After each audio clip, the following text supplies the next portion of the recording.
Okay, this is a follow-up video for how to do factory label conversions with units that are when you have two units or units on top and bottom. So for example, if we're going to do a convert 8 inches per second to meters per hour, how would we set that up?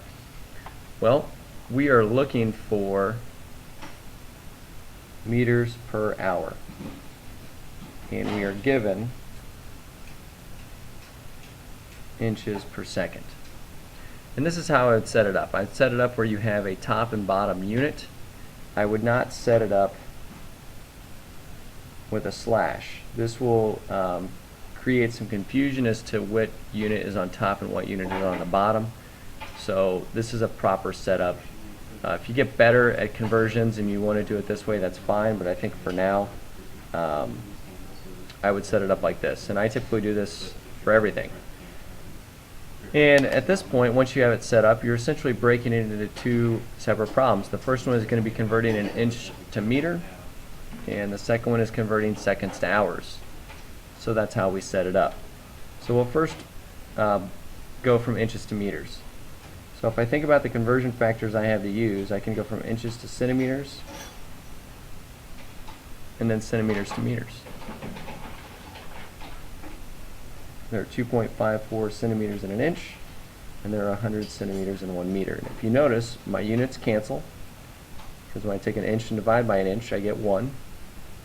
And centimeter divided by centimeter, I get 1 for that unit, so they cancel out.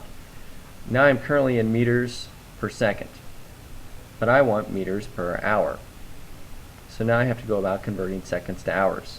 So if seconds is down here in the denominator, I need to then put it in the numerator so those two units will cancel. If not, I would have seconds down here and I'd have seconds times seconds, so it would be a meter per second squared, and that's not what I want. I'm going to go ahead and convert seconds to minutes, and then minutes to hours.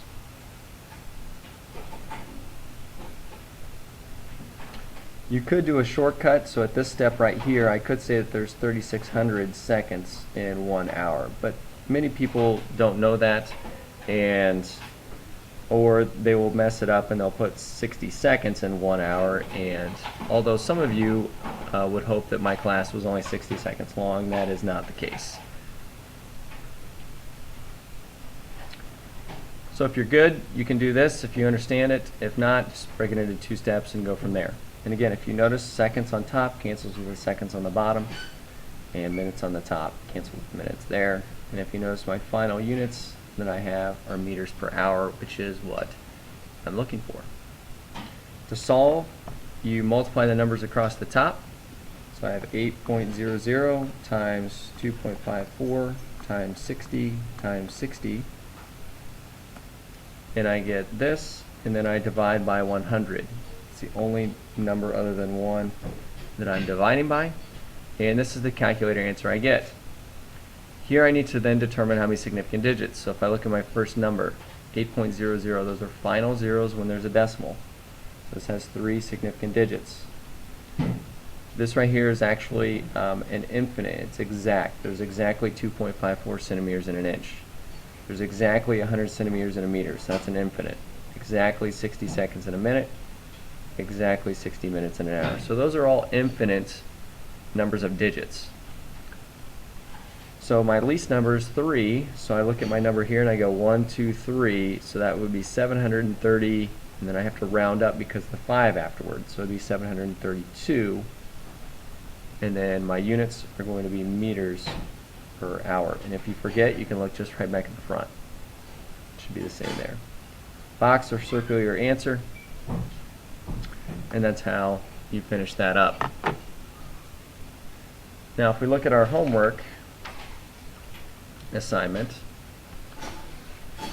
and look at numbers 8, 9, and 10, we're going to set these up together. So look at number 8. It wants to know how many gallons per milliliter are in 12.2 pounds per gallon. So again, this is what I'm looking for. I'm sorry, grams per milliliter. I don't know if I said that right. So I'm going to have grams per milliliter equal to 12.2 pounds per gallon. Again, I do it the same way. I would solve for pounds to grams, and then I'd solve from gallons to milliliters using the conversion factors that are above in the worksheet. So that'd be number 8. Number 9. How many meters per second are in 20 miles per hour? So again, question mark, meters over seconds. Seconds can be either SEC or S. I typically use S. Are equal to 20.0 miles per hour. Oops, that would be a times, not an equals. And then I'm going to start multiplying by my conversion factors as I go. Again, miles going to meters, hours going to seconds. And then number 10.